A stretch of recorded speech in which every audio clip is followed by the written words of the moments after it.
I am an implant to El Paso. I came to El Paso when I was a young teenager, and I remember flying into El Paso and looking out the window and thinking, wow.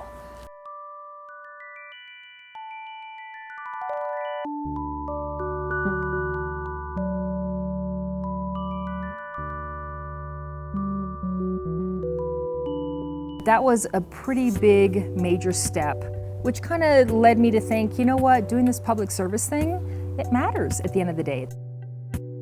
I've been with the El Paso Community Foundation now 11 years, and all of my life I've been asking for money. You know, that's what you do as a person who's in the bleeding heart industry, right? You're a nonprofit fundraiser, and you're always a fundraiser. No matter what the position you are in any nonprofit, you're raising funds. And I am so blessed and lucky. Yes, I raise funds, but we're also able to give away funds.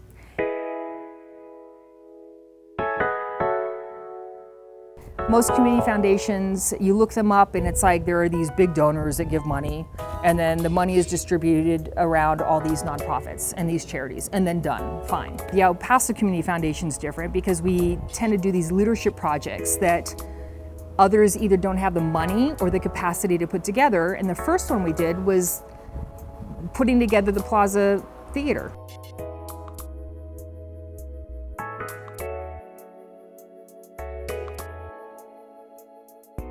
In this process, you had so many people that said, oh, I had my first kiss on the balcony of the Plaza Theater. Oh, my first date was like, you know, outside and we met, and you had all these stories of the Plaza Theater. How can you make that go away? You know, you used to go downtown and for a quarter on a Saturday, you'd get to see a film or two or three. So this is one of those areas that most community foundations don't get into, and we thought, well, we can, and if we don't, shame on us. And it was a struggle for a little bit, without question. It took a lot longer than we expected, but we didn't want to cut corners because we wanted that mark of national significant history, and it is on the register, and it will be forever.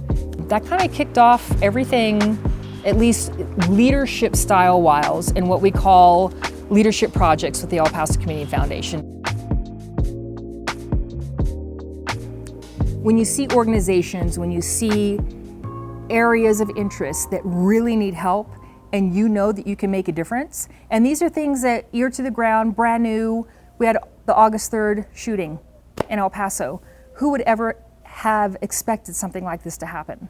And then all of a sudden people were out of the woodwork. How can I help? I can give blood, but there's too much blood now. What can I do? So the only thing that people can do is give money, because what else can they do? And money at the end of the day is icky, right? It's like, well, I'm gonna give money, and then thanks for your money, but then how do you turn it into something that's useful? Because how is money gonna help someone who lost someone in their life?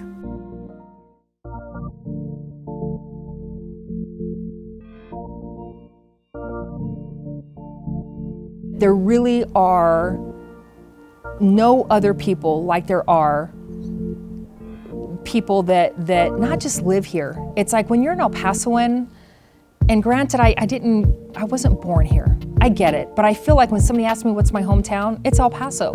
I didn't get here until I was almost an adult, but there's no question that I don't ever want to leave here, because I will never be treated like an El Pasoan anywhere else in the world.